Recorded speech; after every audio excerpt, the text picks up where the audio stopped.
Awesome. Yeah, we should be live. Everyone, awesome. Everyone, welcome to Manufacturing Hub. If you're new here, this is your first time, welcome. If you've been here before, welcome back. If you've been here before, you will notice that Vlad has a different background, which is we have allegations that he has left his basement. We have allegations that he is somehow only doing this on his computer and one extra monitor, which would absolutely put us at the least amount of monitors ever running a manufacturing hub. So we will see how it goes. It is always an adventure, which is what we generally promise everyone as we get into this. So if you're new here, first couple of minutes, I like to have what I call community comments, let everyone get in. I will say that this is very much kind of an open community show. We love having conversations, and we love to do our very best to bring your conversations and your questions into the show. So as we're going through this, if you've got questions on ITOT convergence, if you have questions for Kevin, if you just have general questions, please feel free to go ahead and throw them into the chat. You'll hear me say this again.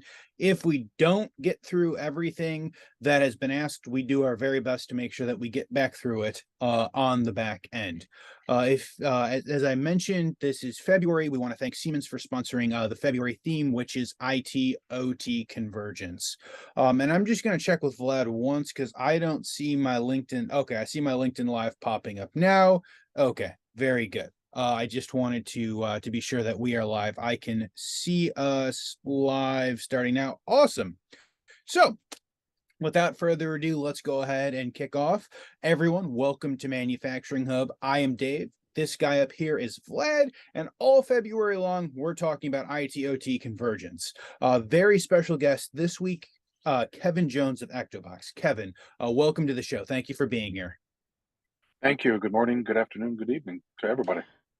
Thank you so much for joining us today, Kevin. Before we dive into ITOT convergence, I wanted to get maybe a little bit more of your background. How did you get started in the industry? How did you get into manufacturing? And ultimately, what led you to do what you are doing today? Sure. The real short story, um, uh, going back to part of the beginning, uh, music education background, went into accounting, discovered software, fantastic adventure, and really loved software more than anything. And then started to work for manufacturers because I live and work in Pittsburgh, which is a very manufacturing heavy area, Pittsburgh, Pennsylvania, in the US, in the northeastern area. And with that, we started to see IoT and machines have data, and wow, that's really interesting and cool. Let's actually dive into that. And then from there, it just went crazy for us. So that brings us to the work we do today, which is an Industry 4.0 level 3, level 4 systems integrator, putting solutions in place to help manufacturers get that real time visibility into the factory floor. We think of ourselves as a manufacturing intelligence solutions company. I'm really excited to have you on because I think there's a lot of challenges when it comes to Industry 4.0, but more specifically data when it comes to the ITOT Oh, convergence. But before we get yes. into that, maybe if I can ask you the music background, what made you want to switch? How did you maybe discover a passion for manufacturing slash data analytics? What was that switch all about? There's a couple of things. One, music was a natural thing for me, but I was always interested in engineering. But when I started to think about being a music teacher, like, not going to make a whole lot of money doing this. A lot of great people are doing it. Even ran into some good friends from school, from college, actually a few weeks ago, and they're happy as anything, which is Mhm. fantastic. But I really loved to understand how things work and how things are built, and to be able to build them myself. I mean, a good example. I talk about this often. My dad, handy as anything, still around with us, thankfully, today, and he had an old 1954 TFMG that he bought in college way back in the late 50s, early 60s, and kept. That was his used car. And then when I was in middle school, he took the thing down to the frame, to the wooden frame, no less, Mhm. and built it back up again. Outrageous. Like, it was really, really neat. I'm a little lazy. I like to sit at a keyboard working with my fingers Mhm. and my brain, as opposed to getting up and wrenches and all the rest of that kind of stuff. And so I discovered software. I can make things. And then manufacturing, tying into manufacturing. I've seen how um, cotton swabs are made. I've seen how the drive shaft for Navy destroyers are made. I've seen how hip joint replacements are made. Countless medical devices and chemicals for drugs, all kinds of other things. It's so neat. It's just crazy. I love that kind of thing. And if we can help companies do that better and help drive better jobs, better economy for our local area where I'm raising my 10-year-old son and my family, all the better. And then, regionally, nationally, et cetera. So it really gets back to just loving how things are made, being able to create things myself and build a team and build a business to be able to do that. That's the passion. That's where it comes from. Let me ask you, I guess, the music background, does it help you, or I guess, do you see it as being very helpful in terms of the creative side? Is there, an advantage to having maybe like an external or a different view than someone who's been very traditionally, I want to say like structured and software engineering or electrical engineering? Like, what are your thoughts on maybe getting a different background or someone with a different background in software or electrical and then training them up in our field? It I do have a much different perspective on things, no doubt about that. Number one. Number two, typically people who do music are very often into software, very heavy on math, excel Really? at it because of the relationships between music and math, languages, interpretation, uh, uh, rhythms, all aspects. You're learning a different language as well, truly a different language in music.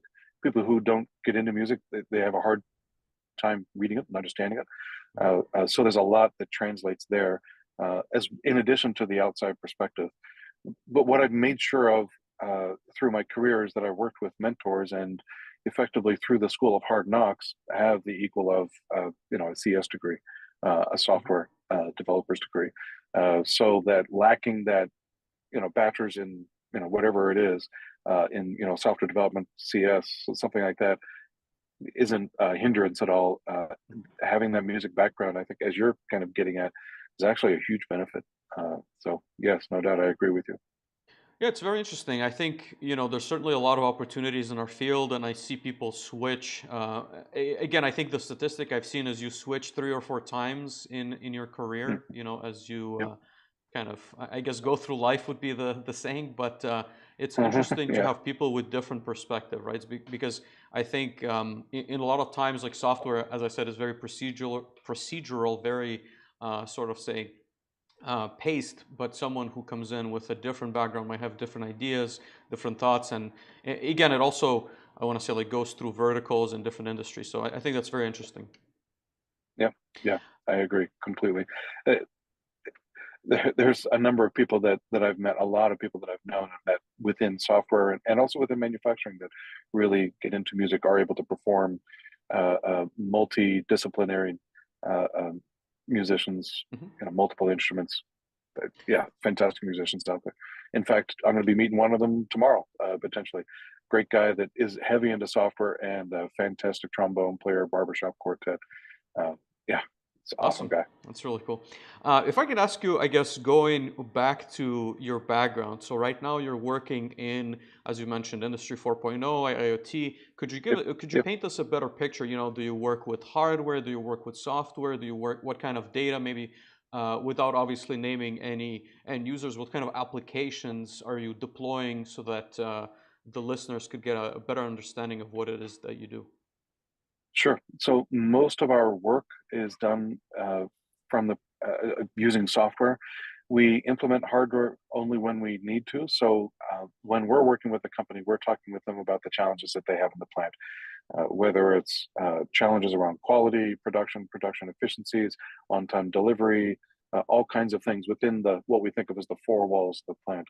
And where we're working with them about those challenges, we're trying to understand how they operate as a business and how they operate with data, with the intelligence, and then let's help figure out how to get them from where they're at to where they want to go. And to do that, they need data. So the our currency, if you will, the the oil that we try to get flowing through the pipelines is the data. Mhm. And when we're doing that, most of the work we're doing to get that oil to flow, so to speak, is software. So machines are already set up, they're already automated to a sense. There's a PLC or a soft PLC, or we have to open up the panel to get some signals, 40, 20 milliamp, whatever you have to do. And we'll do some of the hardware to connect to that PLC if we need to.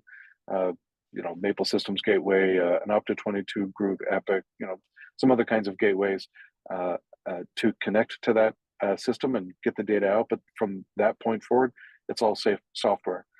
And when we're putting systems in place, we are believers in creating that single version of the truth, that central hub. Throw the phrase around, unified namespace, which a number of people might know on this cast. And when we're putting that in place, we're using MQTT. So there's an MQTT broker. There's some kind of SCADA MES platform, very often TATSoft Factory Studio product, or the inductive automation ignition product. We're also looking at Neuron, which is a really interesting product, using Kepware, using IoT Edge. And then from there, a lot of the products we use are things like HiByte for modeling the data, connecting modeling flowing data, Canary as a really good historian as well. It's a good sample of the kind of products we use to put things together. And so then it's taking these tools out of our tool belt, as a carpenter, a really expert carpenter would do, or taking these puzzles that are on the pieces of the puzzle that are on the table and getting them to fit right together to put the solution together. Answering, am I getting to your question? Yeah, absolutely. Okay, cool. I'm Good. very familiar with the stack. I think that a lot of listeners No are doubt. as well. I'm very happy to see that you're implementing on that stack, because I think there's something to be said about the current state of the industry. I'm not going to comment about some of the other vendors, but it's great to hear some of the tools that you're using. Let me ask you, based on that, I'm obviously certain that you have a lot of conversations with both the IT and the OT side. Is there, from the data perspective, or at least the conversations that you're having, are there specific challenges that you immediately see? Is there something that you notice? And again, I think that a lot of our listeners are on the mostly OT side. So what are some of the pushbacks maybe, or how to say, like, challenges that maybe the IT departments have when it comes to, transitioning from having that data mostly on the plant floor to now opening, so to say, like, the flow of that data to potentially an on-prem server, maybe in the cloud, but ultimately in that unified namespace? Sure. Before I say anything, I have the greatest amount of respect for everybody that works in IT, especially for those that are on this podcast. There might be someone out there. Having said that, we've had some experiences and had some conversations, and there is some reality out there to some of the things that are said about IT, but maybe it doesn't apply to you who's in the audience that's in IT, or if it does, maybe this is an opportunity to have a wake-up call about how IT is not only perceived, but how IT is working with, or maybe sometimes against, or at least not in lockstep with OT. Some of the challenges, IT doesn't understand how the plant really works. Yeah, I see the product going from machine to machine, and I see machine goes up and down and makes something, stamps something, but they don't understand it at a deeper level. The IT often doesn't understand the technologies that we just read along about, and even down to the protocol level as well.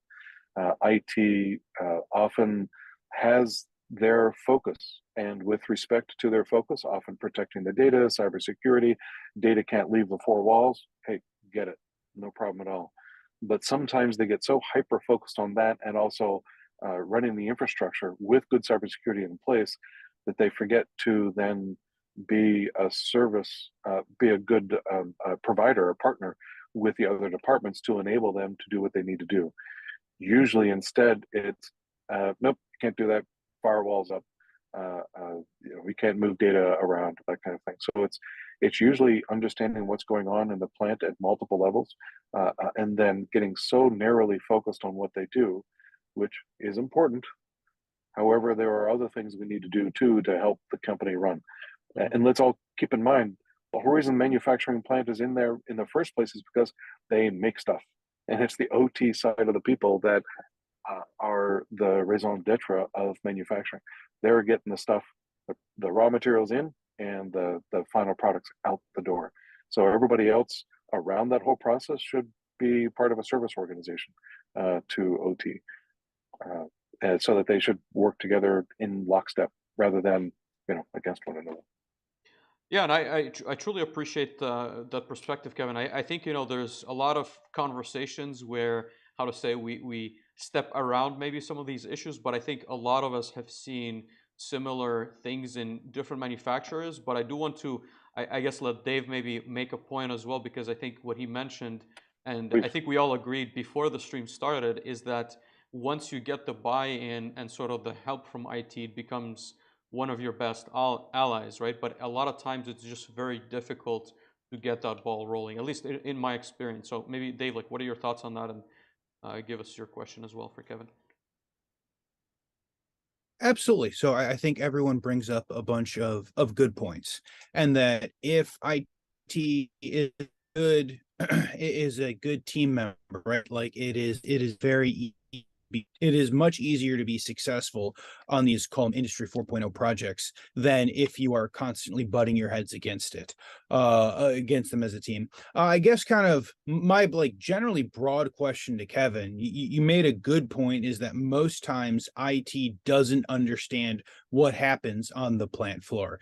Should we go about and have IT go work a couple of shifts, go do some OT networking to understand what happens at a plant floor level? Like, should we get that granular, or is there the opportunity for them to understand that basically the OT floor and everything that flows in and out of that is their customer? It is their job to make their customer happy, as opposed to make their customer's life more difficult, because if we can't continue to run, then eventually no one will have jobs. Honestly, it would be that's a fair idea. I think I've heard of it a few times working fairly well, where OT, or excuse me, IT people are working on the plant for a little while, sweeping the floor or loading some parts, or just working with people. I mean, gee whiz, you get to know the people on the plant floor, people you see every day, but you just don't know the names, and then you build personal relationships. I mean, that's a good idea. What we've seen work, and quite honestly, I just got, I think, an early copy of Dave Schultz's article for an ITOT, or maybe it was a previous version, ITOT article he wrote as well.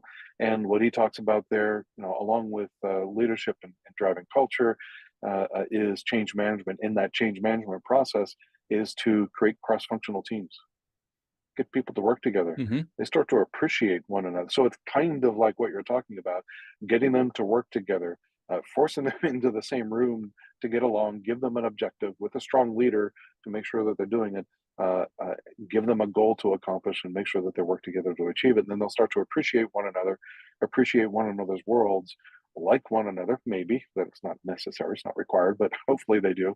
And then they can create much better working relationships. But I think that there really should be that service component. I think it was Gerber, David Gerber, I think is his name, with the, of course, now I can't remember it off the top of my head, but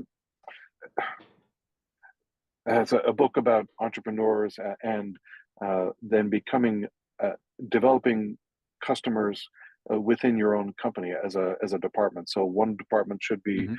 a vendor or a partner to another company, and that kind of relationship to set up that kind of solid service should be there. That kind of relationship should be there, rather than, yeah, no, we're not going to do that for you because it's just not on our bailiwick and it's not in our budget, kind of thing. And that's an interesting point. I wonder if that's like a cultural change, if that's just hiring somebody extra that's going to be that missing link. Again, I've seen very rarely where that shifts sort of like mid-project. Usually, you need to have some kind of a trigger, which is usually a failed initiative before they decide to sort of change Mhm. things.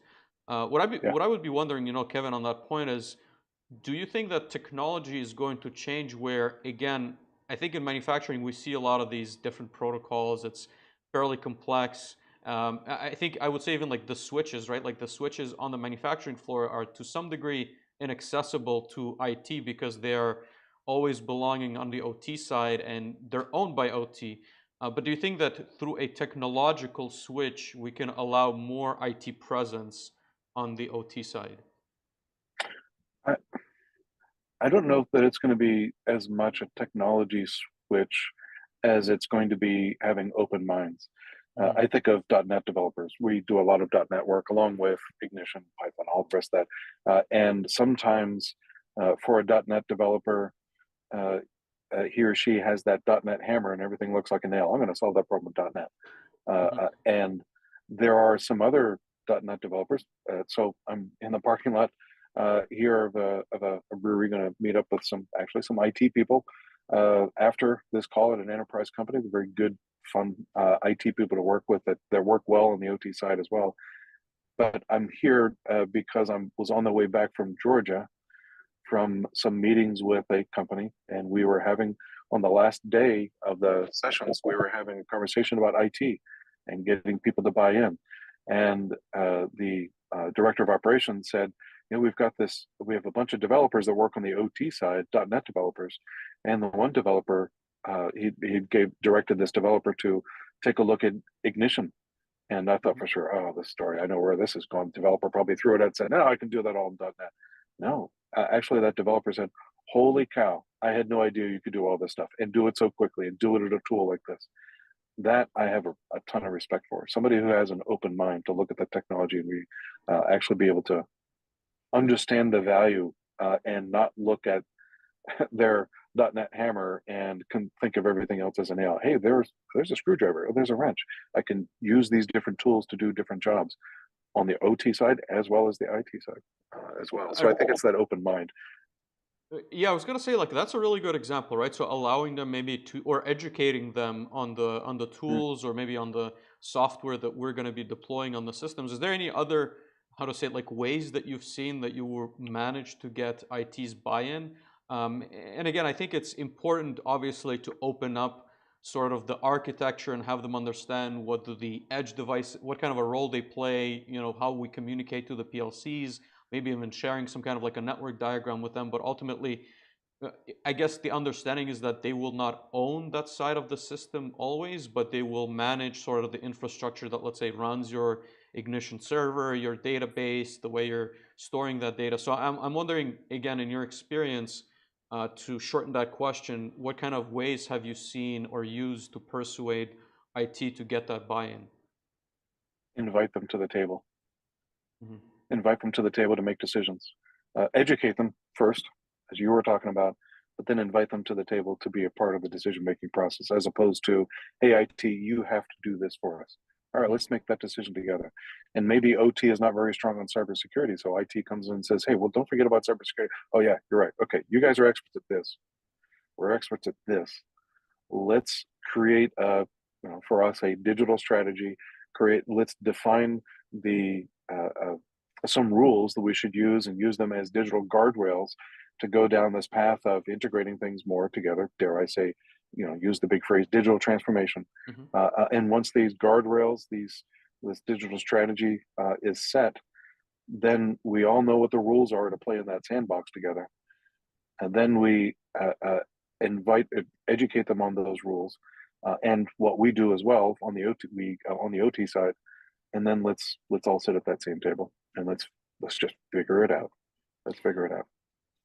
And do you have any maybe like interesting, how to say, like stories, you know, because I'm thinking in the back of my mind, a lot of times when you're on the OT side, you're a little bit reluctant to share what's truly happening on the plant floor, right? Because there's some, again, like rogue laptops, there's maybe like misconfigured switches, kind of like strange networks. So have you seen maybe IT be extremely, I guess, dare I use the word like surprised or puzzled by what's really going on versus what they thought was going on, or how did the initial conversations go? I'm just curious if you have any interesting stories or perspectives of when you kind of Yeah, open well, them up. I mean, we were. I mean, just the one that comes to mind immediately is the one we were sharing just before going live here, which was the hidden computers or hidden laptops. We just came from a company, and unless I maybe misheard, I think there was a side conversation that we weren't involved with, but the conversation was around, oh yeah, don't let IT know about this Mhm. about this server or this PC that's on the plant floor because otherwise they're going to put the Server. kibosh on it. They're going to shut it down. Yeah, like oh, that's kind of scary. We need to work on the working relationship there. Yeah.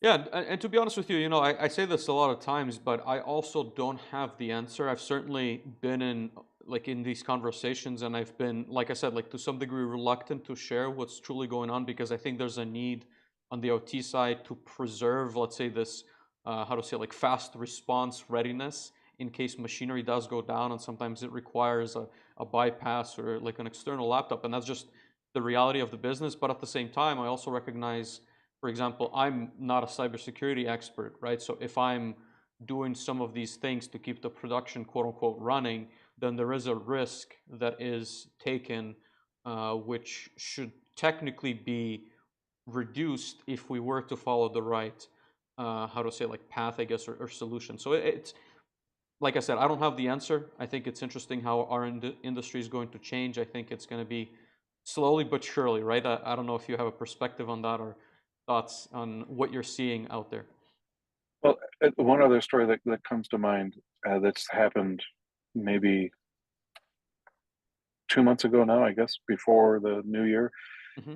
An enterprise company with at least 15 plants. We brought in cybersecurity expert to help that knows IT and OT side to talk with the head of cybersecurity at this enterprise company, and there were a whole bunch of other people on the call, and they were reviewing uh, regulatory concerns and standards, and talking about the plants and how they operate, and this whole unified namespace idea and what we're doing, brokers, and essentially IT was trying to validate, not as much shoot holes but to validate the model, the security model that we were proposing, et cetera. And I could sense with as the cybersecurity the head of cybersecurity at this enterprise company started to ask more and more questions about how some of the plants operated, which we were out of that conversation at the point. We were just observers. I could sense his skin crawling as he was getting some of the answers. I'm like, really? That's how things operate? Really? That's where things are at? And it's completely open? Holy cow. Okay, that's something we need to take care of. Like just having that conversation really started to open his eyes to what's going on in the plant. And they kind of didn't really have a good idea, but now they do, and they're getting there. And this security models we're putting in place, the products, the architectures, using AWS, getting most, if not all, of the capabilities into AWS as well, and allowing them to more easily wrap their arms around everything with that kind of environment is going to make them much more comfortable. But it's been an education process for them to realize, holy cow, that's what's really going on the platform. What kind of, again, I think we talked about the pushbacks, or maybe the, how to say, like the misunderstandings they may have in the industry, but what are some of the like concerns, right? Are they concerned about ransomware? Are they concerned about poor network performance? Are they concerned about that data being, there might be like a data breach, so there's some IP leaks? What's their immediate, I want to say, like three things that they're like, hey, like this could happen if we continue to run this way. Any thoughts or perspective on that? Losing control of the data, I think, is one of the top ones. Ransomware is another one, and there's a story around that one, multiple out there, but one that we know of almost firsthand, let's say secondhand. Um, and then it's, I think maybe, yeah, just along with ransomware, viruses and other things that can simply bring networks down and cause all kinds of havoc, give them all kinds of headaches, from the USB drives, walking around, all the rest of that kind of stuff. The really unfortunate story that we know about secondhand was a major company out there with many plants. We were starting a project, starting to put the software in place, connecting to some PLCs, pull in the data, and then we didn't hear from them for a little bit, and then saw something in the news, and then we heard from them via LinkedIn. They were sending us messages via LinkedIn because everything was down. And when I say everything, I mean everything was down because they got hit big time. Huge problem. And so that was, I get first or second hand knowledge about what some of the biggest things that they're worried about right now. Some of those manufacturers, and ransomware is right up there, quite honestly. Dave, what are your thoughts on this? Absolutely. I think ransomware is certainly something that should be at the forefront of everyone's mind. And Kevin, thank you for letting me bring up the topic. So in October is Cybersecurity Awareness Month, right? And so we had a cybersecurity theme. And if you want to listen to 4 really terrible predictions of what the future of manufacturing holds, go listen to our ICS cybersecurity experts when they predict what is going to happen on that side. But I absolutely agree. I think cybersecurity is very important. And I guess I want to kind of move the conversation, if you will. And as I look at successful projects versus, we'll just call them failed projects or less than successful projects, right?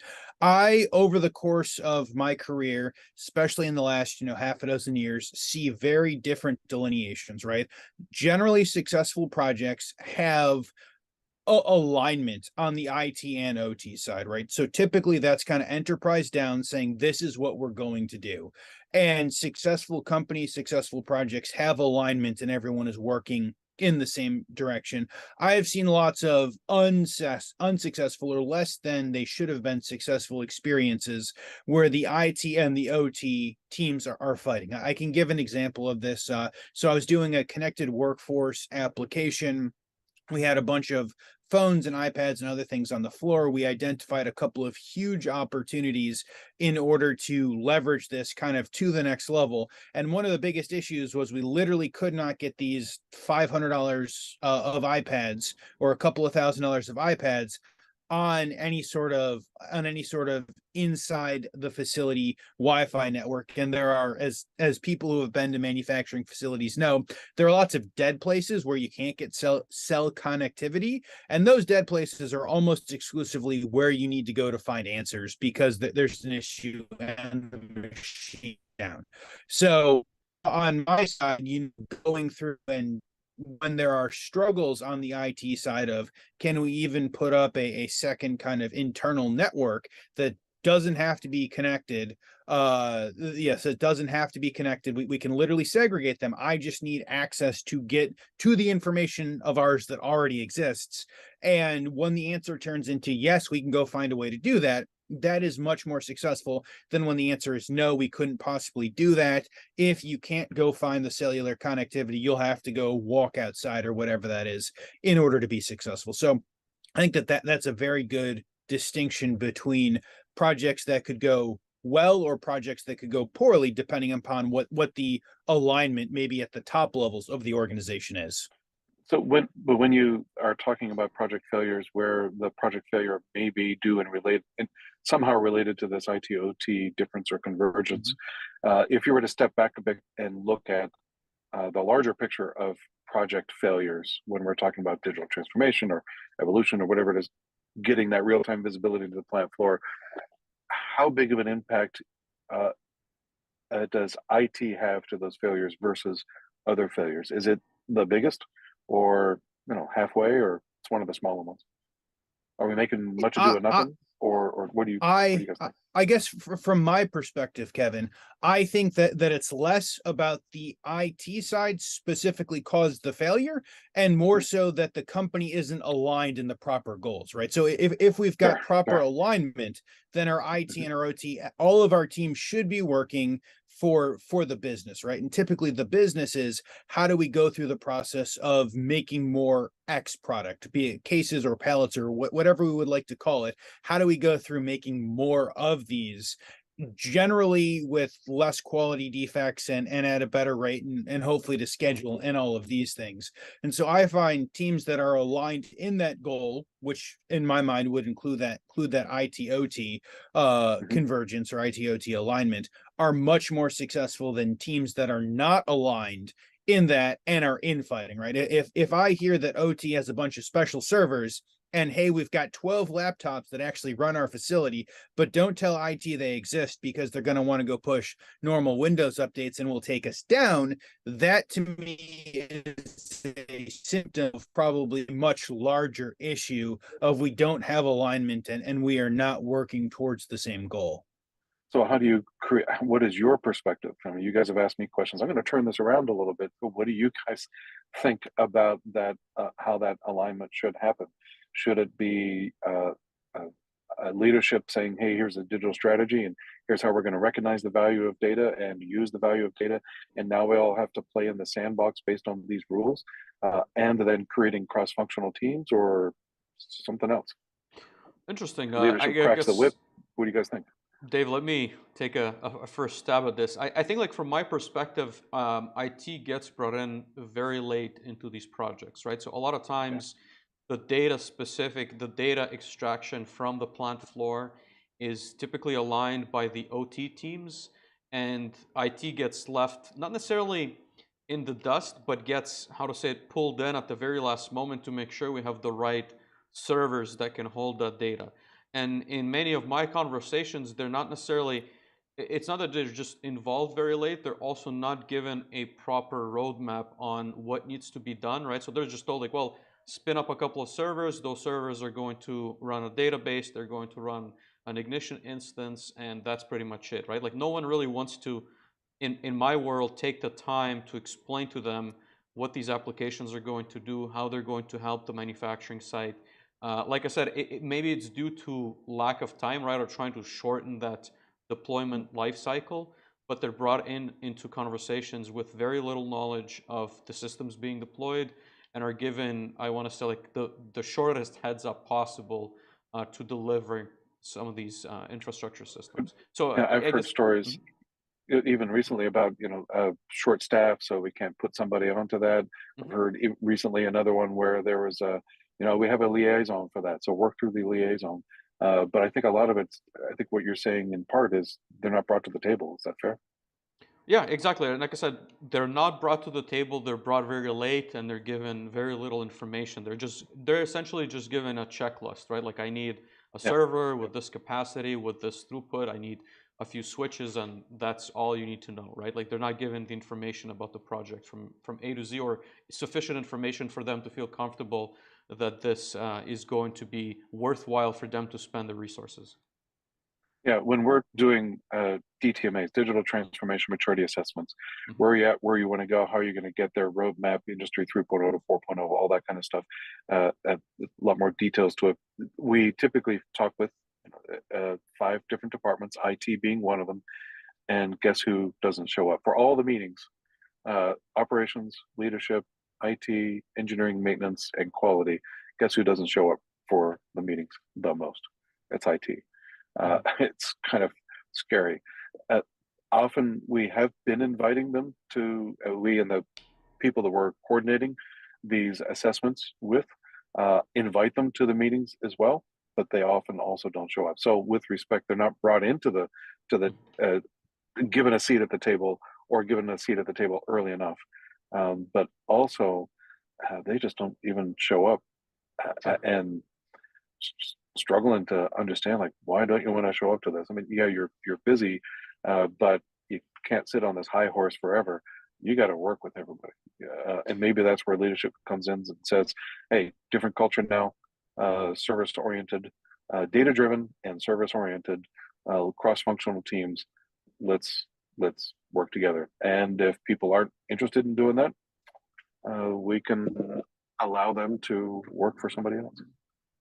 Yeah, and again, like, just to comment on that before letting Dave give his perspective, I think it's also recognizing that IT has been scaled down quite a bit over the last, I want to say, decade, right? They've been outsourced, they've been scaled down.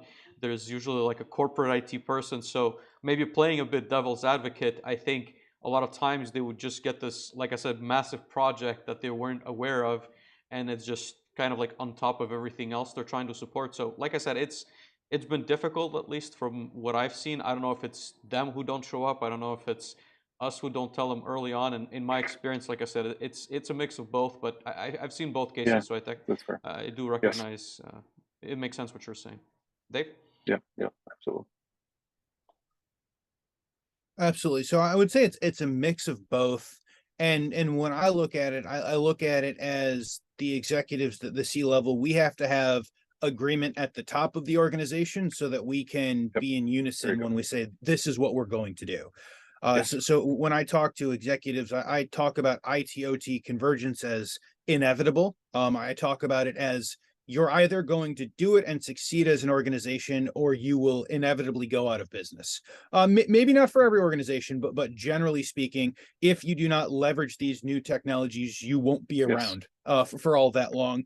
And we can go have these conversations as calmly or as heated as we want to do in the boardroom.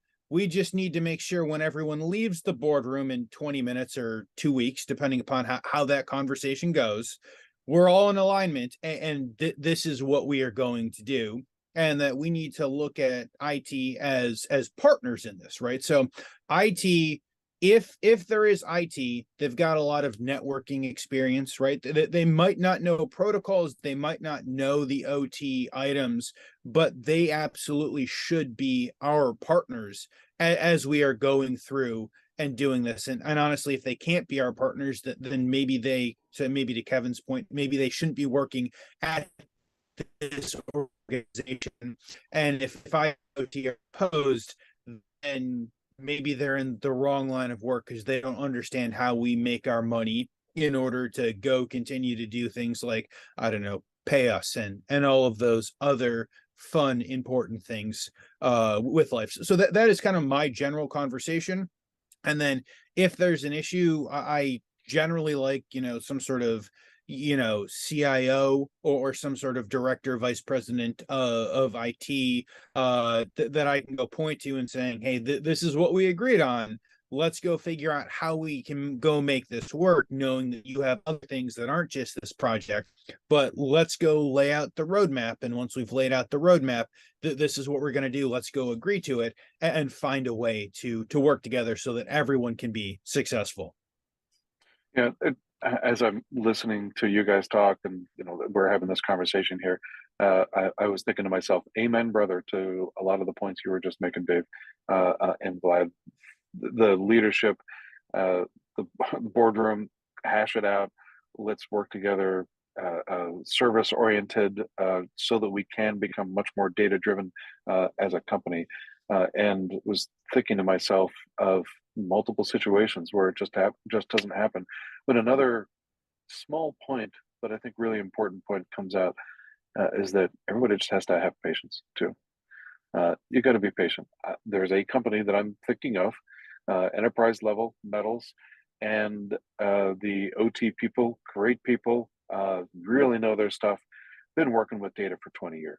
It's not new, and IT is only just starting to catch up now to what they're doing, and they're implementing, a large UNS structure in of sorts, and OT is really stretching their patience to wait for IT to catch up, because there's so much that IT needs to do to put things in place, that new infrastructures, new tools, new capabilities, where in the past they've just served themselves.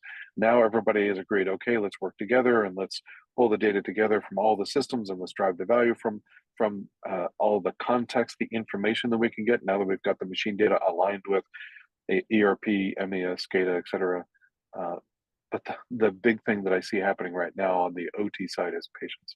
And quite honestly, maybe there's a little bit of patience that has been that is needed on the IT side too, to understand OT.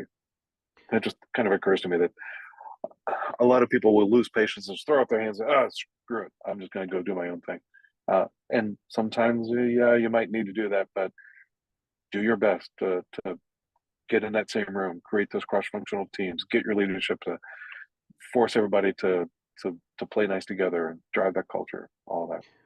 Yeah, and I would say, to that comment, I think patience is definitely key, but it's also, how to say it, like, it's difficult because there's metrics typically on the OT side that are directly tied to your line performance, right? So it becomes really easy to say, like, hey, like we shut down this line because the servers are due for updates twice last night. Like, hey, we've explained this multiple times. Like, like some things you got to change. So I certainly, I agree that patience needs to be there, but maybe also rethinking some of the structures, or maybe what's the, how to say it, like, how do we make it so that there is an incentive for IT to get better at understanding what the requirements are on the OT side, and sort of being a stakeholder rather than, I want to say, like a cost center to the organization that's just kind of you know, there's just like there is, at least like I've not seen metrics on the IT tied to performance of the OT side that would incentivize them to be like, hey, like we really want to learn this. There's fire under us, and we need to make sure this gets executed really well. So again, I think patience is great, but I think it's really easy when dollars are lost to pull the plug, right, from the OT side at least.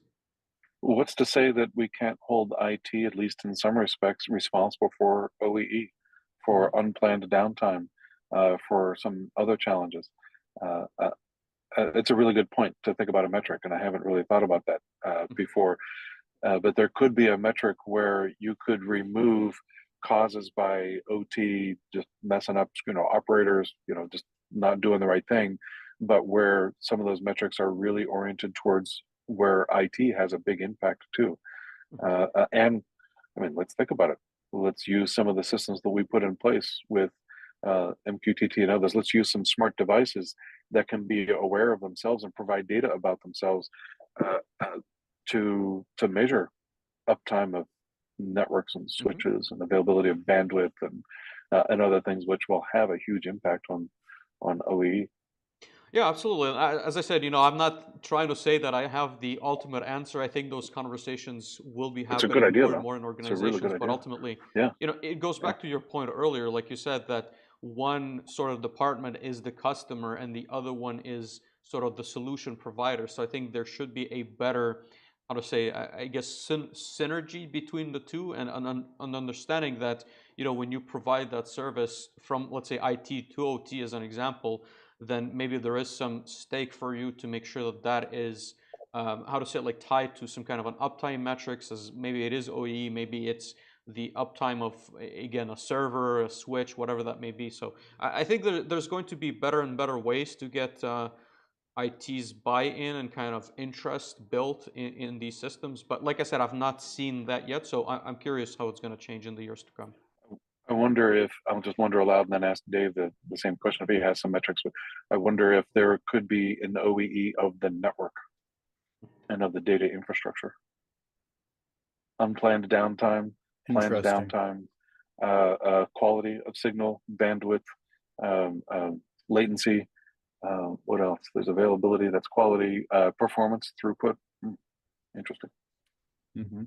I wouldn't want to create too much I of a complicated thing, but Mhm. Dave. as I look at OEE and look at potentially charging OEE downtime reasoning to IT, honestly, if I can measure a percentage of we're down because of IT reasons, there's a bigger issue that needs to be solved immediately, That's fair. kind of That's fair. from my perspective. And That's if it fair. gets to the point that it makes it to those top five, or makes it within that 20%, those 20% of downtime reasons that cause 80% or 95% of our overall downtime, if it makes it into one of those, we need to go structurally change whatever is happening on the IT Completely side. fair. Then what about the side where OT is trying to be much more proactive, innovative? Hey, I just need a virtual machine. For Walker Reynolds and others say, I can right now I can go to AWS and spin it up in 10 seconds. I've got my virtual machine and I'm off and running, installing who knows what to do this, and it takes IT 3 months. Really? So that kind of delay, taking a long time to get stuff done that only they can do, there's an impact to manufacturing and the lack of innovation that they can do. Uh, it's probably one of the bigger impacts. How is that impacting manufacturing, and can we measure that? I think that's interesting, right? I think we're probably not realistically spinning an AWS machine up in 10 seconds with all the things that we need on it. And hopefully, if IT is taking 3 months to go through and spin up a server, again, I think we've got other structural issues that we probably need to take a step back from what we're trying to, well, we as outside consultants, facilitators, practitioners need to take a step back and say, hey guys, we could go help solve this particular issue, but I think you've got other structural issues if you're taking 3 months to spin up a server, right? We could go spin up a server. I've seen It's servers. It was Oh, not so, uncommon for a company to take a week, a month, or 3 months. mhm. And if we were to wait for all those companies to fix those issues, would we ever get in there and help them use the data too? But continue. Sorry, I just wanted to throw that out there. No, no, I think that is a valid point. But I think that at some point, as outside folks, we live within the constraints of the companies that we work with. And I would Yes. almost ask the question of, hey, if it's going to go take this company 3 months to go spin up a server, and I think we've all lived with organizations that take weeks or months to go spin up a server, do we build it somewhere else and migrate it over to their server? Or do we go find other client work and people who can go get things done and we can make breakthrough results quickly in the immediacy while we're waiting 3 months and just send the automated email once a week of, hey guys, have you spun up this server yet? And so I think at some point structurally, if we are stuck with the fighting of the IT and we can't escalate to a higher level of the organization, is the organization functionally ever going to be able to use the information that we're giving them if this is the issue that they're seeing in the immediacy? Of the two examples, the I want to say the better of the two, but what will typically happen is that then we implement it on our own systems, Mhm. migrate it over if and when possible, and then that effort becomes the lighthouse, becomes the example. Hey, we can drive this value from this project we've just implemented here. You guys ought to be doing this for your company too, and so they become a lighthouse, much like that one plant is a lighthouse for a whole enterprise. But then what happens is OT starts to see, oh yeah, well, I'm just going to go off and do my own thing.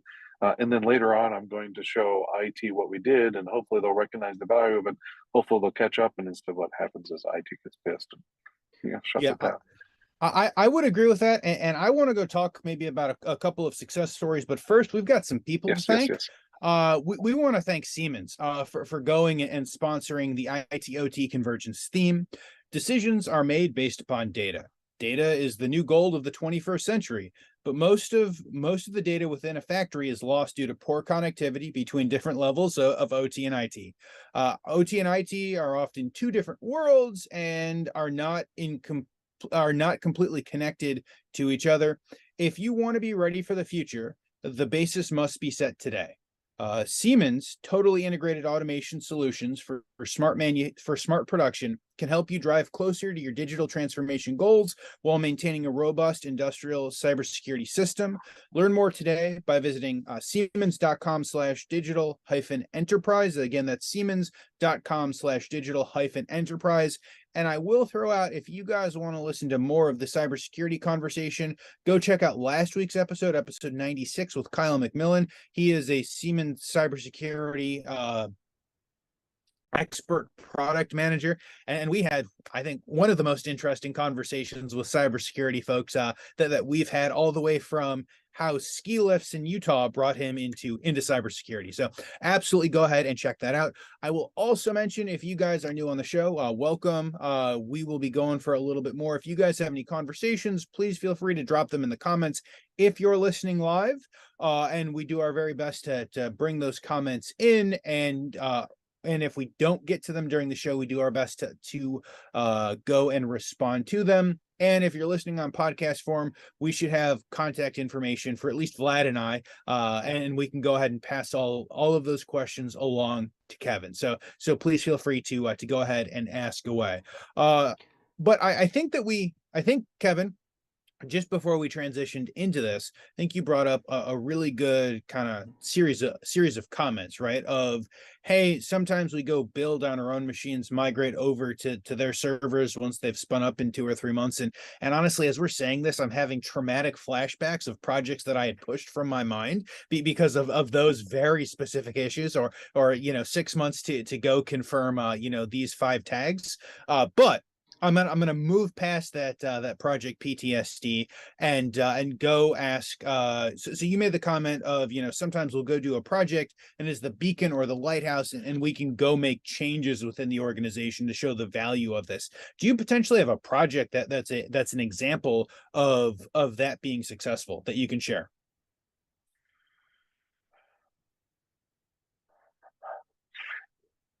Yes. I have a few of them. but one of them was paused because of the ransomware incident. Quite honestly. Oh, we shouldn't laugh about that. No, it's absolutely not. I'm not sure how many people lost their jobs due to that whole thing. I'm not really sure. A really seriously unfortunate situation all around. Excuse me. Yeah, I think that there was a project where IT was brought in early, and there was a challenge to solve within this manufacturing plant in Pennsylvania, without giving too many details, of course. And one of the issues was around quality. They needed better quality data sooner, and they needed process data as well to drive better quality. They would hear about a customer issue 2 or 3 months later, and one of the manufacturing engineers would have to literally go into the basement, go into the attic, and go into another plant that's an hour away to dig through pieces of paper to understand what in the world happened with this product. And they said, we need a better solution. And also, we'd like to be able to get data from our QMS pretty quickly, right in front of the operator, so that while this long batch is running, he or she can adjust what's going on so that we can get the better product out ahead of time. And also, let's be able to eventually work through the process of having better data so we can drive a golden batch idea. So we started to talk about how we put this solution in place with Unified Namespace, connect to a couple Allen Bradley complex logics, and pull the data out, visualize some of it for the operators, be able to also throw the data over into a Canary Labs historian, give them certain reports so that after the fact, he could go back and very quickly do his research on the quality and what was the cause. Didn't take hours and hours and hours and days, but rather minutes to get those answers. And we started to put this in place. Brought IT in early to say, "Hey, this is what we're doing." They brought IT in place, not us, but we worked with IT through the process. Brought IT in to the conversation. Went through a little bit of validation where IT was saying, "What are you doing? We don't really understand this. We've never done this before in our plant floor." Passed that examination, if you will, that audit, and then started to put the solution in place. And then, boom, all these other IT people globally started to ask questions like, "What are you guys doing? How does this work? What's going on?" And some of it was a little bit of, you know, yellow alert, let's make sure that this is okay. But also, wow, that's interesting what you're doing, and that's going to be pretty powerful. Should we start to think about a digital strategy across the organization? This manufacturing manager essentially said, "I had that in my previous job. I need that data. We need to solve so many problems, so we're going to do it here." And he worked with his boss and boss's boss and got it all approved. But as soon as IT started to become aware of what was going on, it was all new technologies, new ideas, pub sub, with MQTT and the data broker, all new. But they started to realize, wow, this is pretty interesting. Okay, now that we've validated cybersecurity and it's all safe, maybe we should start to actually wake up to this a little bit. It was a pretty interesting conversation when we started to see some of that happen. I'm curious, Kevin, as we increase complexity of these systems, right? And you've laid out the stack for us that you typically use, but ultimately, in my mind, we're going to have a lot more data on the IT side, right? Right, as we talked about, it could be just on a SQL database, but that might require, let's say, redundancy. Now you have switches that they manage for the flow of that specific data port component.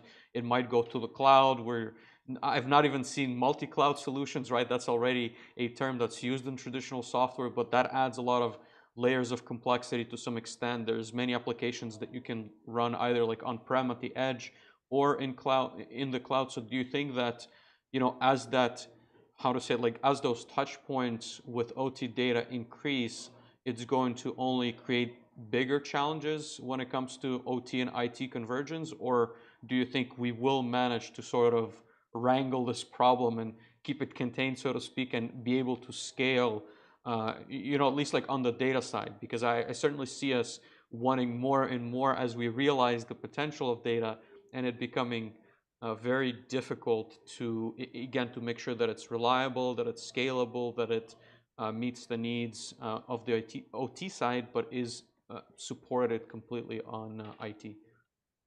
I think it's going to get more complex, and there's always going to be this push and pull between IT and OT, and just all the technologies out there to get the solutions to work. There's already a lot of discussions. I mean, as examples, there's already a lot of discussions with a lot of manufacturers. Okay, so you're going to use an MQTT broker. You're going to get Ignition in there. You're also going to add a gateway, a hardware device. You're going to add a historian, and then maybe let's start to build out the MES by getting an off-the-shelf, really good scheduling solution. We're going to have CMMS over here, and then we're going to use an OEE engine, and that OEE engine is going to be consumed by kind of this, let's call it an MES that we're building on in Ignition. Like, holy cow, talk about multiple points of failure for a solution. That's kind of troubling. Well, the alternative is, I mean, there's a few alternatives. One is to do nothing. Another is to use just a point solution that gives you this glass ceiling you can't get beyond. Like, oh, let's just do one of those production monitoring systems. Or let's do this massive, massive behemoth MES system that's going to take a year and a half or 2 years to put in place, and a whole bunch of zeros at the end of the price for implementation. And that's going to go, as I always say, that's going to go about as well as your ERP implementation did. And well, how smoothly was that ERP implementation? Oh yes, not very well. You're right. So there's this Goldilocks zone that we're all seeking. This not too hot, not too cold, not too difficult, not too simple. This kind of middle ground. And I think that's where a lot of the push and pull is going to happen. And that complexity is going to continue to grow in the cloud. We're working with clients that are talking about cold, lukewarm, and hot storage for data, for process data, streaming data, materializing that streaming data, getting some data off of that to get real-time analytics. Kafka, then being able to have all of that data in that data lake, if you will, where the Kafka top files land, and then being able to replay that data if you want to, and using Kafka for other reasons to make sure that we confirm that the message gets there. And then how are we moving data around within the cloud as well to data lakes and data warehouses, and doing the analytics, and how do we present this data to data scientists? It's getting really complex. But if we keep our heads about us and we don't always buy the latest and greatest thing, then I think we should be able to work through it and handle it. I mean, a roommate that I had in college, he had one of the very first Saturn cars that came off the line. Absolute lemon. It was a great lesson to me early on. Absolute lemon. Do not buy the first car. Wait for version 2.0 or at least 1.1 or something like that. And so we don't always have to be bleeding edge. We can be leading edge, but bleeding edge, yeah, that's too much. Come on. We have a good question, Kevin, as a follow-up maybe on some, I want to say, not so utilized, at least in my experience, technologies in manufacturing. So Rob is asking, have you seen the use of graph database in manufacturing to unify disparate data sets? And okay. Yeah. So there are a couple small fledgling MES products out there that are using the graph database. This idea of nodes and edges to be able to create and illustrate and store data based on how the data is related to one another. Much different storage schema than what you typically find in relational databases and NoSQL databases. And it works really well for being able to identify what device belongs to what, what's connected to what, all that. So we're starting to see some of that come about. And that kind of structure works well for the ISA 95 Part 2 kind of structure as well, enterprise site area line cell, and can work well if built properly for storing a lot of that unified namespace data. And that then brings up the whole topic of a lot of people with unified namespace are struggling with this idea of it's a single version of the truth in current state only. But it would be nice to be able to go back and query that unified namespace, that single pane of glass, to say, well, what was the answer for this particular question? Well, there's no data stored there. When you add graph databases in there, you can start to actually have some of that data stored as well. So yes, it's up and coming. one of the graph databases that we see being used is the graph database, which is the Gremlin implementation of the Cosmos DB in Azure. Started to see that pop up in a few places, What's the, including one of the if you don't enterprise mind, companies. so sorry to interrupt. If you don't mind me asking, I Yeah. guess, what's the advantage? I'm certainly not a, not a graph database expert. What is the advantage, or what's the perceived, how to say it, like difference between a NoSQL database and going the graph database route? I understand, I guess, the high level of how nodes and vertices are structured, but what's the advantage of storing the data that way? You can, so the relational databases became really popular because you could create relationships between tables, and each of those tables are supposed to be atomic to be normalized. And those tables are supposed to represent something in reality, a person, a machine, whatever it might be. But that structure becomes sometimes too restrictive. So then there was a big response, what do you want to call it, a whiplash kind of response to NoSQL. Oh, we can store anything and it's completely flexible. These documents we can put into NoSQL.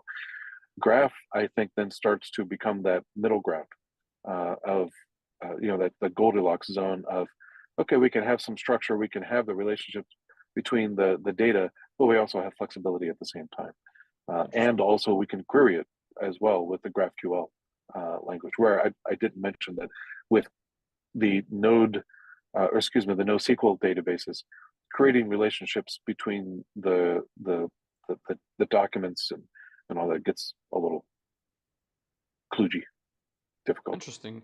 Yeah, that's again, I guess, like a subject I'd be very interested to learn more about, but I certainly have to do a lot of reading. I'm definitely not as up to speed on graph databases as Well, that's Rob, fun who's stuff. asking this question.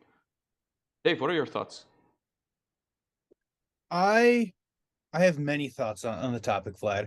I guess I will summarize these thoughts so that we don't spend another hour talking about databases. I think it's important to normalize your data, ideally as it comes in. If we're starting greenfield, hopefully let's go make sure that we structure data the same way appropriately, all the way down at the PLC tag level. In the real world in which most of us live, these PLCs have been programmed and we've been running in Dave. And I've said this before on the show, but Dave uses dashes and Vlad uses slashes and Kevin uses underscores. And that is kind of best case scenario that I don't, flip flop the way I go name things completely different than how everyone else goes and names things. So at some point we kind of have to draw the line in the sand saying, hey, this is how we are going to normalize our structure, and this is how we are going to use everything and move at it going forward. I know that there are a number of different kind of ways and thoughts and philosophies as to how we do it. I guess from my perspective, it's more important for the longevity of an organization that we say we are going to do this in order to make our organization better, and moving forward this is the path on how we are going to do it, than picking any one particular kind of thought process on how we're going to do it. I think that is important. And then once we have this data all together, allowing access to the data generally to anyone within the organization, ideally as transparently as possible, so that we can pull in business information and manufacturing information and go make appropriate business decisions. I think that is the path forward. I think that is the path forward. I've said it before, and I will continue to get on my soapbox and say it until everyone either listens to me or no one listens to me, or some combination thereof. There's a story that just came to mind, which I think represents some of the difficulties that happen with this ITOT convergence, or lack of convergence. Manufacturer we visited recently will be doing a project with. OT didn't show up at all to the table for the DTMA, sadly. IT didn't. Let me correct myself. IT did not show up at the table at all for the conversation, and as far as I know, they were certainly invited. And IT has been mostly the help desk, get the computers, set up the infrastructure, secure, put up the firewalls, and then a little bit of software support, and that's it. And one of the things that IT did to get really deeply into the plant was to develop an MES system. However, it was a custom MES system, custom from the ground up, .NET. I think they were a good developer. Haven't seen the code yet, but they were pretty good at what they were doing, and that was a huge benefit to the plant. That plant IT developed the has system? Just to double check. yes, IT developed. Okay, gotcha. yes, and that plant has more data, more access to data at the operator frontline worker level, manager level, and in the C-suite for at least that plant itself, than most other plants that we run into today outside of extreme enterprise, or if you think about, car makers and whatnot, which they have lots more money to spend on those kind of efforts. But at the same time, they created it without regard to industry best practices and standards. Maybe some software development best practices, but not manufacturing industry best practices. ISA 95, what's that? ISA, I'm not sure. I don't know what that is. And it was written in a very ad hoc fashion. And also, IT is now protecting that asset too. And it becomes really scary. They are now, the manufacturing company has this MES system, which is its greatest asset, or one of its greatest assets, but also its greatest liability. And they're now just waking up to the fact that it's a huge problem, because they've got to now either fix it or replace it. And they're not sure what they can do, and whether IT is going to really relinquish the keys to the kingdom. And it's a really sad situation. Hopefully, we can become friends, invite them to the table, create cross-functional teams, and get things going in the right direction. Because otherwise, man, it's not going to be pretty. So we really need to get that leadership in the room, define the digital strategy, pull people together, get them to understand we need to be a service-oriented organization while we become data-driven, and let's work together. It's really Otherwise, it's interesting. going to be scary. I've dealt with a Go ahead, Dave. Go ahead. I was going to say, I've dealt with a similar situation, right? I was having the conversation, going to deploy an MES solution, and kind of much of the pushback on some of these sections were from one particular facility, right? The organization has, call it, 24 facilities in North America, and one of these facilities had custom built their, I don't remember if it was a particular part of MES or scheduling or some combination thereof, right? And they love it. And for a number of those people, this was their hill that they were going to die on, right? They needed all of these strange use cases that basically only got built because they're all workarounds because they didn't build it properly on the first time. And they had like half a dozen developers developing, this particular solution. And when I go talk to those organizations, I kind of ask them, do you want to be a development company, right? Do you, as a Fortune 50, Fortune 500, Fortune 5000, do you guys want to deploy and forever, for the rest of the history of your organization, go have a fleet of developers just going and paying this tech debt that you will always have? Or do you want to go pay a little bit of money, go purchase something generally off the shelf, and we'll go make a couple of changes so it works probably 1,000% better than what you currently have, because what you currently have was custom coded 12 years ago, right? Like, do you want to go do that? And most of the time, that the tech debt conversation, and then once you go look at what it costs to go have half a dozen to 24 developers on staff full-time just to go troubleshoot these super nagging issues that are good conversations that help move people out of the, hey, we must custom code everything. It doesn't help especially if there's one group or one facility who's dug in really deep, but it is generally a good place in order to have a conversation, and those conversations are typically must be had at much higher levels than at that particular site in which you're trying to wrestle away in which you're trying to wrestle away kind of ownership. I don't have a problem with the company creating a custom MES if they know ahead of time what they're getting into, just like you talked about, number one. Number two, they follow software development best practices, source code control, commenting, good well-written code, abstraction, all the rest of that kind of stuff, and also that they're following manufacturing best practices, the industry standards for how to organize data and make the system flexible and really focus well on manufacturers. But they've got to know coming in that this is going to be your greatest asset, but eventually it might become a ball and chain for you.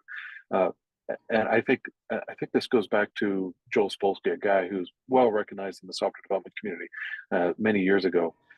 Great guy, wicked smart, fantastic entrepreneur. The guy who did Stack Exchange. A lot of people might be familiar with Stack Exchange. He and Jeff Atwood put that together. Fantastic entrepreneurial venture. And Trello too. Trello was one of his products. I think a lot of people might know Trello. Interesting. Yep. He had said that the only time a company should be doing custom development like that is if that's going to be the major differentiator for them, for the business. Otherwise, probably off the shelf software. And we do a lot of systems integrator work, and at the same time we also do a lot of custom software development work. If a custom software guy is saying you shouldn't write custom software, probably means you shouldn't be writing custom software. You should figure out another solution, which of course we can help with too. Absolutely. I would agree with that. I generally use the phrase or the term core competency. If it's not a core competency of your organization, you should not be doing it, especially in 2023. I think there were different conversations throughout the 90s and maybe early 2000s to be had of custom solutions. But at this point, when you can buy basically everything that you have and more off the shelf at $10 to $20 per user, and then a little bit of money to set that up, I guess in my opinion, it's almost silly to it's almost silly to stick yourself in the past with all this continued tech debt and all of this continued, far from best practices. But so this has been an amazing conversation. I do want to be cognizant of everyone's time. We will certainly have to continue the conversation, and thank you for giving us this interesting perspective, especially that last bit of if a custom software guy is telling you not to do custom software, maybe you shouldn't do custom software. I think that that might be the headline and most important thing. Yeah. Absolutely. But we want to talk about the future, right? So this is one of my favorite times where we get to put the guest on the hot seat a little bit more. What do you think the future of IT/OT convergence looks like, Kevin? Well, I was hoping you would just give me the very broad what's going to happen in the future. And I was going to say the sun will rise tomorrow and it will set tomorrow, but you're not making it that easy. Thank you very much. That's a pretty good bet. All right. For IT/OT convergence, it's the teams are going to work together. They're going to have to, because I think it gets back to exactly what you were saying, Dave. If you don't, you're either going to be acquired, or you're going to go out of business. I mean, that's straight up. I think that's the way it's looking. I'm not quite ready to put a full month's salary wager on this, like I think some of your prior guests have done, but they're going to have to work together. So that's my prediction. They will be able to work together better, because otherwise it's going to be a matter of survival.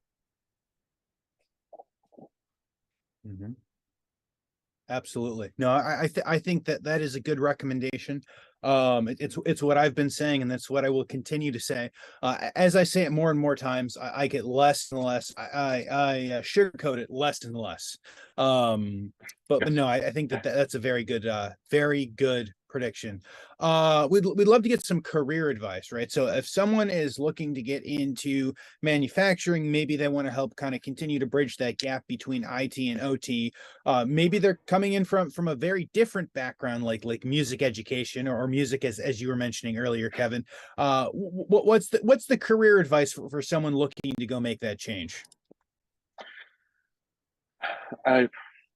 I'm not so hot on university degrees anymore, unless you're doing a professional degree. If you want a deep engineering degree, I think that makes sense.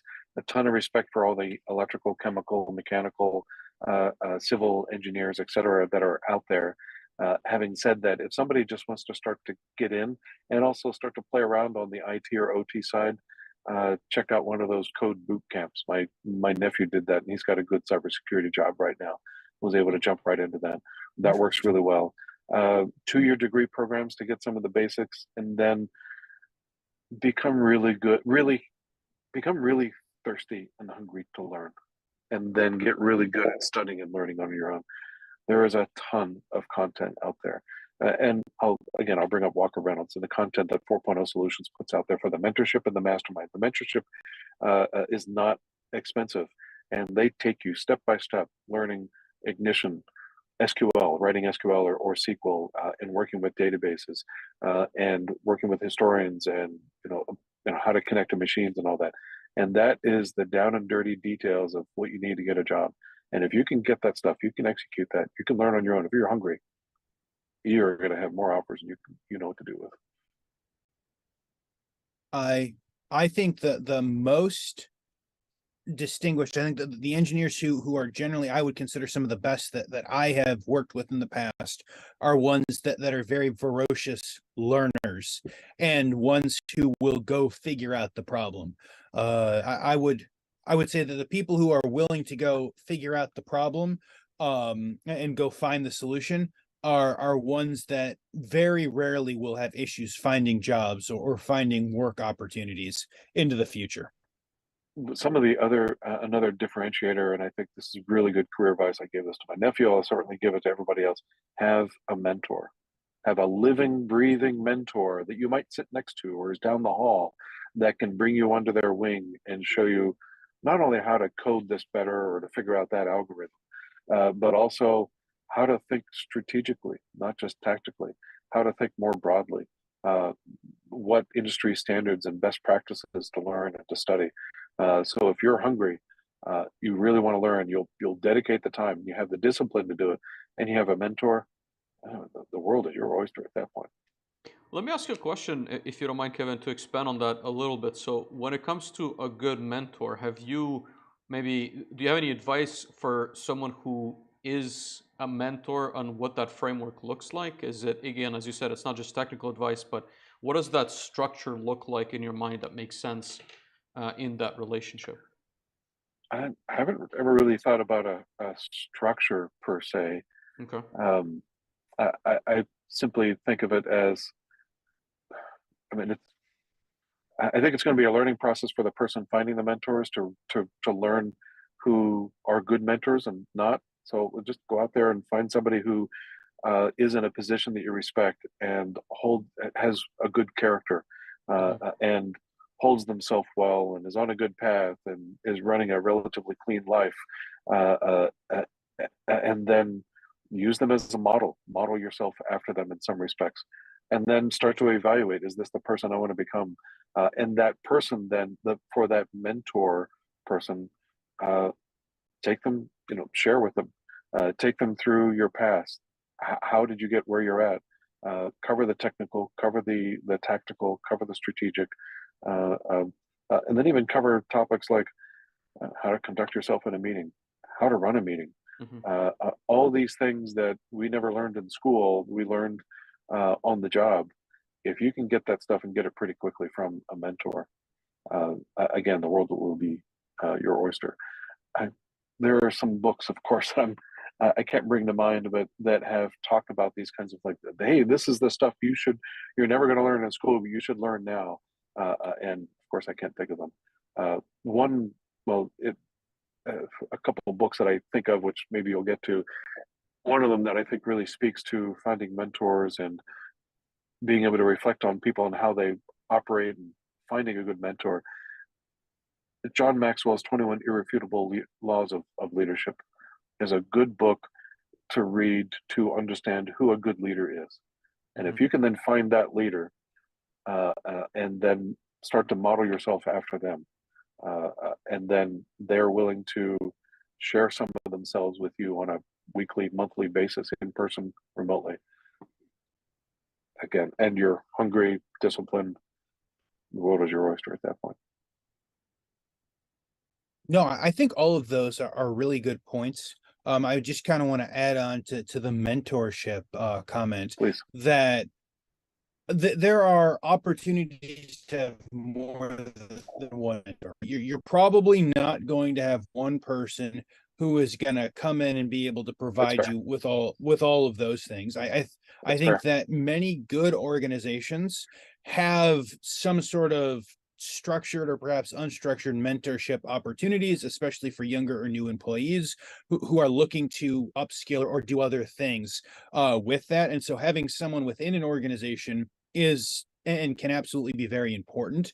I would say beyond that, that there are some things that you're probably going to want someone outside of your organization to help you with, right? Like Yes. at Yeah. some point, it's how do I ask for a pay raise, or I think I'm being underpaid, or I've got an issue with a coworker. How can I go resolve this issue? Do I need to go escalate it to, my boss or their boss or the boss's boss, something like that? So I think there are opportunities for a variety of different mentors when it comes to that, both inside and outside of an organization. And then beyond that, I think the mentors, the people that you need, will change over the years, right? So the same person that you're working with now, or see as a mentor, or see as a colleague that you can go have conversations with today, is different than what it was 5 years from now, and hopefully is different than what it will be 5 years from now if you are continuing along the trajectory of what you are looking for and to get out of a career. But I think the mentorship is a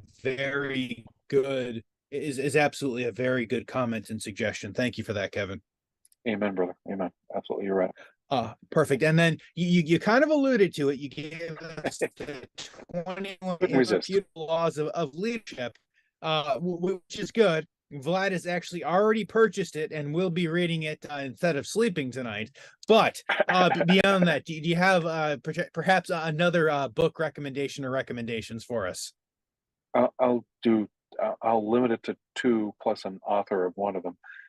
One book that came out recently in October of 2022 is Augmented Lean by the CEO co-founder of Tulip and another guy. Both of them come from MIT. Really good book that talks about the frontline workers and enabling them to innovate by giving them the capabilities they need, the data, etc.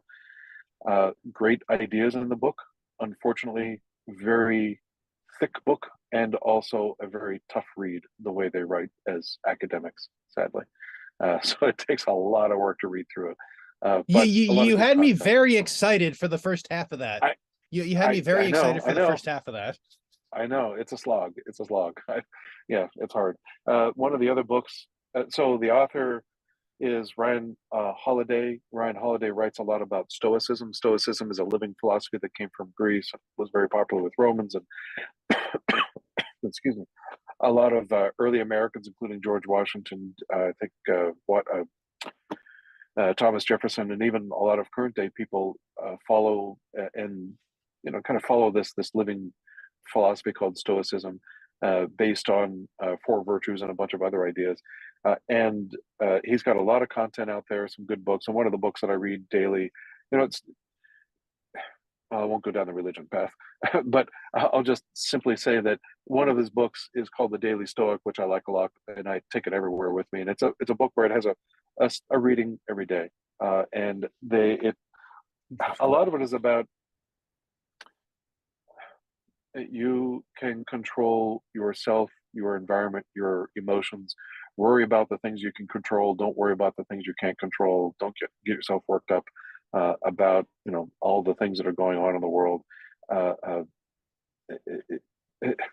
whole on the fly, I struggle to explain it all, but it's a really good concept and way to think about life and living. It's not a lot of advice on how to live your life and where to save your money and what stocks to invest in and that kind of thing. It's more of a higher level framework of how to think and conduct yourself overall, so that you can just have a good, happy life and not get yourself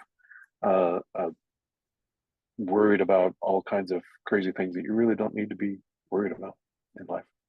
I like that. I really like that. Interesting. No, I think that is a very good video blogs on YouTube, etc. His YouTube channel is really good. Okay. Go ahead. Sorry. Okay, I think I have come across his YouTube channel. The Daily Stoic is Yes. is absolutely something that I've heard. So, I haven't seen the book, so I'd imagine I've come across the YouTube in the past. But no, I think that's a very good, especially an amazing variety of books and opportunities with that. So thank you for that, Kevin. And then last question is basically, how can our community help you? Who should reach out? Are you guys looking for customers? Are you guys looking to hire? How can the Manufacturing Hub community help you guys? Yes, and yes. I was just talking with our COO today about the projects we have coming in, and we're looking for certified ignition developers, new and experienced. We'd love to talk with them because we have more and more work coming up. Because a lot of companies are going through realizing they need to go through this digital transformation, get that real time visibility into the plant floor, and ignition is one of the popular tools that we work with, as well as others. But if they know ignition, they can learn a lot of other stuff. Yeah, we're looking for customers, manufacturers that have a digital initiative, are interested in changing themselves and changing the world. Leadership who's behind that digital initiative, clearly defined business challenges, and they're ready to really try to solve those business challenges. Those kinds of companies are the companies that are going to be successful at these efforts. If they want some help, or at least even just have a conversation and learn about what we do and how we do it, happy to talk. That is amazing. I will say, Kevin, if you have too many of those customers, you can also please send some my way, because I feel like everyone is always looking for the type of, we'll just call them enlightened customers with clear, distinct business objectives in mind. Yeah. There are never enough of those that exist out there. But no, this has been amazing. Thank you so much, Kevin. Thank you everyone for listening. We again want to thank Siemens for sponsoring this episode and the entire Yes, IT definitely. OT convergence theme. If you guys are still listening and watching us on YouTube, shout out to Solus PLC. Vlad, we did not forget about Solus PLC. Please go ahead and hit that subscribe button. Solus PLC is over 36,000 subscribers. If you guys are watching us on LinkedIn, again, thank you all very much. Please feel free to go ahead and hit that thumbs up button. Kevin's LinkedIn profile is linked on LinkedIn, as well as Vlad and myself. Please go ahead and follow and connect with us. I feel like I speak for all of us. If you made it this far, we'd love to have conversations with you guys, if only via Messenger. And if you're listening in podcast form, again, go ahead and check the show notes. Yeah, go ahead and check the show notes, and please hit follow and subscribe. Go ahead and rate us 5 stars for all of those reasons. It helps, and for some reason, everyone continues to listen and listen more and more. But no, this has been amazing. Thank you again, Kevin. Until next week, we'll see everyone soon. Bye-bye. Thank you so much, Kevin. Thank you, everyone. Thank you. Thank you.